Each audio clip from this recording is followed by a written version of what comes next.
Hello students, welcome to सिद्धांत scholar study point. I am Nandita Jain. हम 1 जनवरी 2022 से यूजीसी नेट का सिलेबस शुरू करने जा रहे हैं, पेपर नंबर 2 हिंदी। तो ये जेआरएफ नेट या सेट के लिए आपके लिए वैल्यूबल होगा।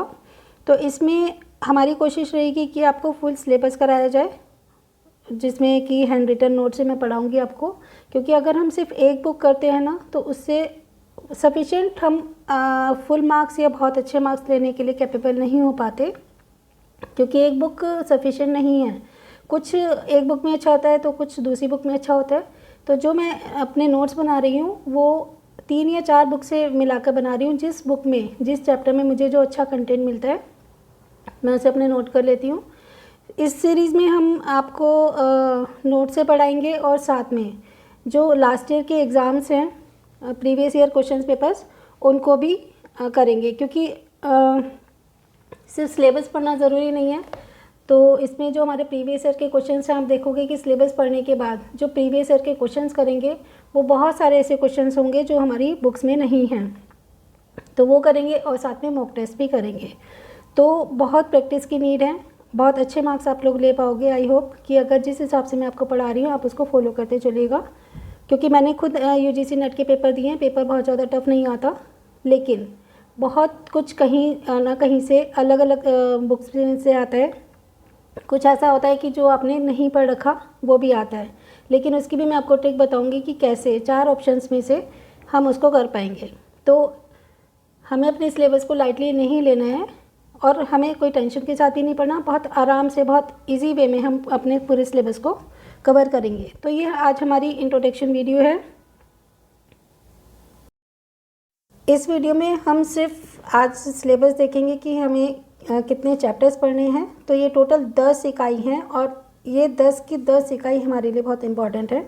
तो फर्स्ट इकाई में हम पढ़ेंगे हिंदी की ऐतिहासिक पृष्ठभूमि, प्राचीन भारतीय आर्य भाषाएँ, मध्यकालीन भारतीय आर्य भाषाएँ, जिसमें है पाली, प्राकृतिक, और उसके बाद है शोरसेनी, अर्धमागधी, मागधी, अपभ्रंश और उनकी विशेषताएं, अपभ्रंश, अवहट और पुरानी हिंदी का संबंध, आधुनिक भारतीय आर्य भाषा और उनका वर्गीकरण, हिंदी का भौगोलिक विस्तार, हिंदी की उपभाषाएं, पश्चिमी हिंदी, पूर्वी हिंदी, राजस्थानी, बिहारी और पहाड़ी वर्ग और उनकी बोलियाँ, खड़ी बोली, ब्रज भाषा और अवधि की विशेषताएं, हिंदी के विविध रूप, हिंदी, उर्दू, दक्षिणी और हिंदुस्तानी, ये 4 विविध रूप थे हिंदी के।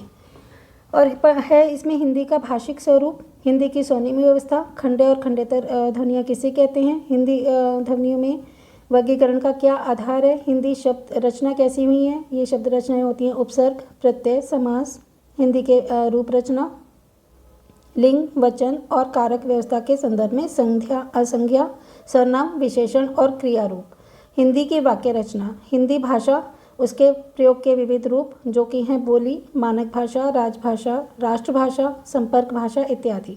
इसके अलावा इस इकाई में है संचार माध्यम और हिंदी, कंप्यूटर और हिंदी, हिंदी की संवैधानिक स्थिति, देवनागरी लिपि, उसकी विशेषताएं और मानकीकरण। तो ये जो इकाई है बहुत बड़ी है और बहुत ही इम्पॉर्टेंट है। अब हम देखते हैं हिंदी की दूसरी इकाई जो है हिंदी साहित्य का इतिहास। ये इकाई पहली इकाई से भी थोड़ी सी बड़ी है और नो डाउट कि बहुत ज़्यादा इम्पॉर्टेंट है। तो इसमें हम पढ़ेंगे हिंदी का साहित्य इतिहास दर्शन, यानी कि साहित्य और इतिहास दर्शन, हिंदी साहित्य के इतिहास लेखन की पद्धतियाँ, हिंदी साहित्य का काल विभाजन और नामकरण, आदिकाल की विशेषताएं एवं साहित्यिक प्रवृत्तियाँ, रासो साहित्य, आदिकालीन, हिंदी का जैन साहित्य, सिद्ध साहित्य और नाथ साहित्य, अमीर खुसरो की हिंदी कविताएं, विद्यापति और उनकी पदावली तथा लौकिक साहित्य। तो बहुत ही इंपॉर्टेंट साहित्य है। इसमें अमीर खुसरो जी का हम साहित्य पढ़ेंगे और साथ में विद्यापति जी की पदावली और उनका जो लौकिक साहित्य उन्होंने लिखा था, और लोगों ने भी बहुत लौकिक साहित्य लिखा था, उनके बारे में भी हम इस इकाई में पढ़ेंगे। तो ये तो स्टार्टिंग था। अब इसके जो काल हैं वो ये 4 काल में विभाजित था। मेन तो भक्ति काल, दूसरा है रीतिकाल, आधुनिक काल, द्विवेदी युग, ये 4 तो इसके वैसे थे काल। फिर इसके बाद छाया काल भी है, और इसके अलावा इसमें पढ़ेंगे हम हिंदी साहित्य की गद्य विधाएं, जिसमें आएगा उपन्यास, हिंदी कहानी, हिंदी नाटक, हिंदी निबंध, हिंदी आलोचना, हिंदी की अन्य गद्य विधाएँ और हिंदी का प्रवासी साहित्य है। अभी मैं आपको इसकी डिटेल इसलिए नहीं बता रही हूँ क्योंकि इंट्रोडक्शन में ही, नहीं तो वीडियो बहुत बड़ी हो जाएगी। तो इसकी हर एक चीज़ को, एक एक चीज़ को हम अच्छे से पढ़ेंगे क्योंकि उपन्यास इसमें 13 हैं टोटल। इसी तरह से कहानी, नाटक, निबंध, आलोचना, ये हमें डीपली पढ़ना होगा क्योंकि क्वेश्चन कहीं से भी आ सकता है। इकाई नंबर 3 में है साहित्य शास्त्र। इसमें हम भारतीय साहित्य शास्त्र और पाश्चात्य साहित्य शास्त्र दोनों ही पढ़ने वाले हैं। तो हिंदी के बहुत सारे जो हमारे कवि थे उन्होंने अपने सिद्धांत बनाए हैं, जैसे कि रस सिद्धांत, अलंकार सिद्धांत, रीति, ध्वनि, व्याकृति और औचित्य सिद्धांत। साथ में इसमें हमारे इसके काव्य गुण और काव्य दोष बताए गए हैं। किस जो साहित्यकार हैं उन्होंने कौन से काव्य गुण, कितने काव्य गुण माने, कितने काव्य दोष माने, ये आपने हमें हिंदी में भी पढ़ा होगा उसको, लेकिन हमें डिटेल में पढ़ना होगा। उसके अलावा आगे प्लेटो के काव्य सिद्धांत, फिर अरस्तु, वर्ड्सवर्थ, कालरिज, टी.एस. इलियट और आई.ए. रिचर्ड्स, ये हैं सारे पाश्चात्य काव्यशास्त्र। इनके बारे में भी पढ़ना है कि इन्होंने कौन कौन सा सिद्धांत दिया था। फिर आती है हमारी इकाई नंबर 4 जो है वैचारिक पृष्ठभूमि। ये इकाई थोड़ी छोटी है।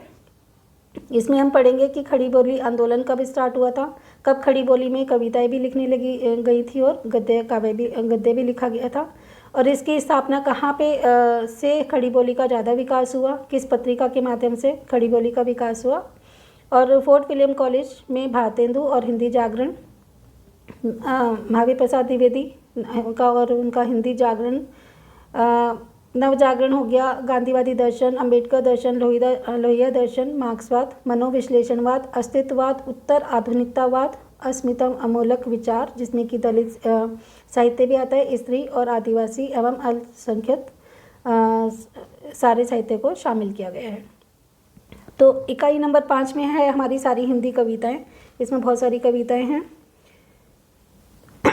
जैसे कबीर जी की कविताएं हैं, जायसी की हैं, सूरदास जी की, तुलसीदास जी की, बिहारी के सतसई है। बिहारी जी ने सिर्फ वो सतसई लिखी थी, लेकिन 713 इसमें टोटल दोहे थे, लेकिन उनका एक एक दोहा बहुत ही इम्पोर्टेंट है और बहुत ही, सिर्फ सतसई लिखने पर वो इतने फेमस हो गए थे कि उनकी कविताओं से किसी की बराबरी नहीं की जा सकती।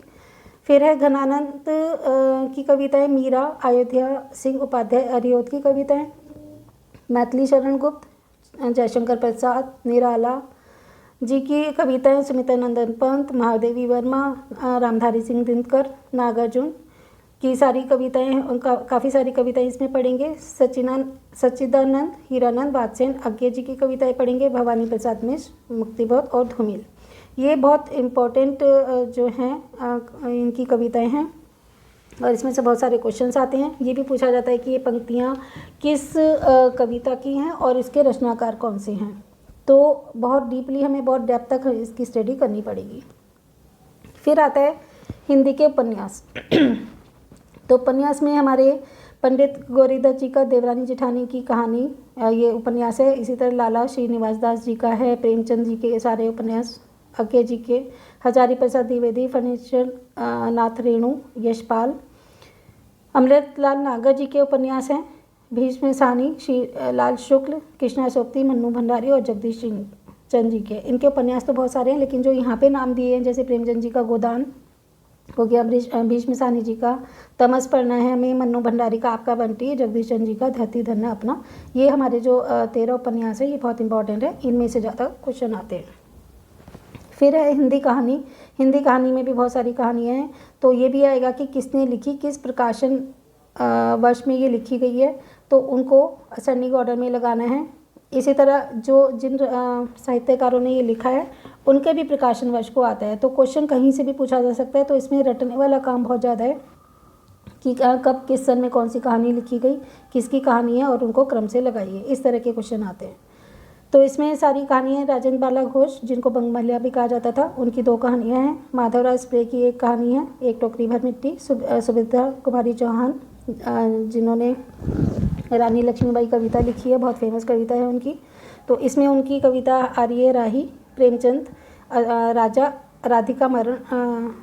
राधिका रमन प्रसाद सिंह जी की कहानी, चंद्रधर शर्मा गुलेरी जी की कहानी, जयशंकर प्रसाद, जैनेन्द्र फणीश्वर नाथ रेणु, अज्ञे, शेखर जोशी, भीष्म साहनी, कृष्णा सोपती, हरिशंकर परसाई, ज्ञान रंजन, कमलेश्वर और निर्मल वर्मा। इनकी कहानी निर्मल वर्मा जी की आ रही है परिंदे, तो इससे ज़रूर क्वेश्चन पूछा जाता है। अब आ गई हमारी इकाई नंबर 8, जिसमें है सारे नाटक जो हमारे सिलेबस में आएंगे। जैसे भारतेंदु जी का अंधेर नगरी और भारत दुर्दशा 2 नाटक हैं इनके इसमें जो हमारे सिलेबस में है। वैसे तो उन्होंने काफ़ी नाटक लिखे हुए हैं। जयशंकर प्रसाद जी का है, धर्मवीर भारती का है, लक्ष्मी नारायण नागर, मोहन राकेश, हबीब तनवीर, सर्वेश्वर दास सक्सेना, शंकर शेष, उपेंद्र नाथ अश्क और मन्नू भंडारी। इन सब के नाटक हम पढ़ेंगे। फिर है हिंदी निबंध। हिंदी निबंध में भी हमारे भारतेंदु जी के निबंध आ रहे हैं। प्रताप नारायण मिश्र, वो इन्हीं के भारतेंदु युग के ही कवि थे। बालकृष्ण भट्ट भी उन्हीं के युग के कवि थे। रामचंद्र शुक्ल जी, हजारी प्रसाद द्विवेदी, विद्यानिवास मिश्र, अध्यापक पूरण सिंह, कुबेरनाथ राय, विवेकी राय और नामवर सिंह। इन सब के निबंधों को भी हम इसमें पढ़ेंगे। और हमारे सिलेबस की अंतिम इकाई है इकाई 10, जिसमें हम आत्मकथा, जीवनी और अन्य गद्य विधाएँ के बारे में पढ़ेंगे। जैसे रामवृक्ष बेणीपुर जी की है माटी की मूर्ति, इसमें से क्वेश्चन ज़रूर आता है। महादेवी वर्मा की ठकुरी बाबा, तुलसीराम जी हैं, तो इनकी मूर्तियाँ। शिवरानी देवी की प्रेमचंद घर में है। शिवरानी देवी जी प्रेमचंद की वाइफ थी और उन्होंने ही इनके बारे में इनकी जीवनी लिखी है। मन्नू भंडारी की एक कहानी है भी। विष्णु प्रभाकर की आवारा मसीहा, इन्होंने शरद चंद्र जी की जीवनी लिखी है, बहुत इंपॉर्टेंट है, पेपर में आती है। हरिवंश राय बच्चन जी की क्या भूलूं क्या याद करूं, इनकी जीवनी है ये और 4 पार्ट्स में डिवाइड है। ये हम जब सिलेबस पढ़ेंगे तो उसमें से देखेंगे। रमणिका गुप्ता जी की आप हुदरी, हरिशंकर प्रसाई जी की भोला राम का जीव, वह बहुत ही अच्छी, बहुत ही हास्यपूर्ण कहानी है वो भोला राम का जीव, जो हमने हिंदी के सिलेबस में भी पढ़ा था एमए में। तो कृष्णचंद्र जी की जामुन का पेड़, दिनकर जी की है संस्कृति के 4 अध्याय, इसमें से क्वेश्चन ज़रूर आता है। मुक्तिबोध का भी है एक लेखक की डायरी। राहुल सांस्कृत्यायन की है मेरी तिब्बत यात्रा, इन्होंने बहुत सारी यात्राओं के बारे में लिखा है। इनकी लद्दाख यात्रा, तिब्बत यात्रा और शायद एक लखनऊ की यात्रा, 3 यात्रा के बारे में इन्होंने लिखा है। और एक है अज्ञे जी का अरे यायावर रहेगा याद, ये भी बहुत इम्पोर्टेंट है। तो ये हमारी थी 10 इकाई जो हमें पढ़नी है। इसके अलावा ये सारे हमारे प्रीवियस ईयर क्वेश्चंस होंगे, ठीक है। तो ये फर्स्ट शिफ्ट का, सेकंड शिफ्ट का, ये सब हम पढ़ेंगे। तो 2020 से लेके अब 21 का पेपर भी मैं इसमें ऐड कर दूँगी। तो ये सारे हमें पेपर्स करने हैं। तो बुक पढ़ने के बाद, सिलेबस कंप्लीट होने के बाद, ये सिलेबस भी हमें, ये जो प्रीवियस ईयर क्वेश्चंस हैं, इसके हर क्वेश्चन को हम बहुत ढंग से पढ़ेंगे, हर क्वेश्चन को सॉल्व करेंगे। 100 क्वेश्चंस आते हैं हिंदी के, तो वो सब हमें पढ़ना होगा। तो सिलेबस बहुत ज़्यादा है, लेकिन हम धीरे धीरे उसको कवर करेंगे और साथ में इसकी रिविज़न भी करते चलेंगे, ठीक है। तो इसके अलावा तो हिंदी का तो सेकंड पेपर की वीडियो बना रही हूँ और साथ में मैं जो हमारा यूजीसी नेट का फर्स्ट पेपर है जो कॉमन है, जो सभी के लिए होगा, उसको भी मैं हिंदी मीडियम और इंग्लिश मीडियम में दोनों में ही उसकी वीडियोस डालूँगी। तो आप चाहें तो उसे भी देख सकते हैं। तो इस वीडियो में बस इतना ही। Thanks for watching.